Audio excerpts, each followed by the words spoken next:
student asks, what's your view on wilderness? And another person says CEDRA, which is the wilderness bill for the Boulder White Clouds area, is pending in the U.S. Senate. The majority of Idahoans are opposed to it, according to this author, including the governor. If it passes the Senate and is introduced in the House, would you support or oppose it? Yes, I will support that bill, and let me tell you why. I've lived my life in Idaho because I love the outdoors, and like many Idahoans, I want to see it left the way it is. I also was in the forest products industry and learned that you can use these same woods to create jobs in the Idaho economy, so they aren't incompatible objectives. But when you have conflicts as to usage, the solutions I favor is get the people involved in a room, have them make compromises, work out solutions that give everybody half a loaf, and when you've got 90% of them corralled, then put that plan into effect. You can't please everybody on everything, but let's let the people come up, Idahoans come up with the solutions to these land use issues. And this is what's done. Congressman Simpson did a great job over 7 years of bringing these people together, and he has presented a very good bill that represents a half a loaf consensus solution that would be good for Idaho and will keep the backcountry the way it is now. The alternative of throwing it out is to say, let the feds do it for us.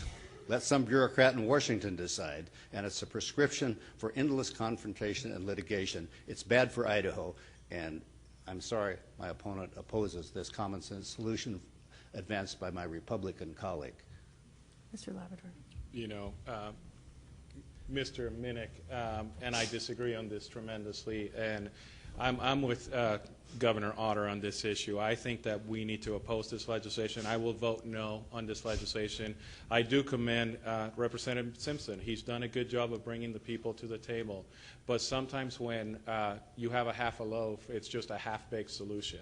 And I think that that's wrong. I don't think that we need to prevent people from using our wilderness. I think the problem that we have in Idaho is that we have too much wilderness. We have too much land that's owned by the federal government, and the federal government continues to tell us what we can do with our lands. We need to take control of our lands here in the state of Idaho. This is the only way that we're going to be able to get out of this mess that we're in at this time. We continue to allow the federal government to do these things. I think we need to fight the encroachment of the federal government, and we don't need to have these ideas. I do commend Congressman Simpson for working on this issue for many years, but he and I disagree on this, and Mr. Minnick and I disagree on this, and I would vote no. Mr. Minnick, 30 seconds. Mr. Labrador's position on this is indicative of why he would not be a mainstream player in Washington, because there is almost nothing that you don't have to compromise on.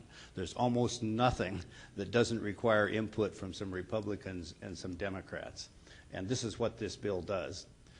And it was supported not just by Congressman Simpson, but by our two senators. All four of us sponsored this bill. And then to come in backdoor and tackle it and say we want the federal government to do this instead and we want the courts to do it is just frankly nonsense.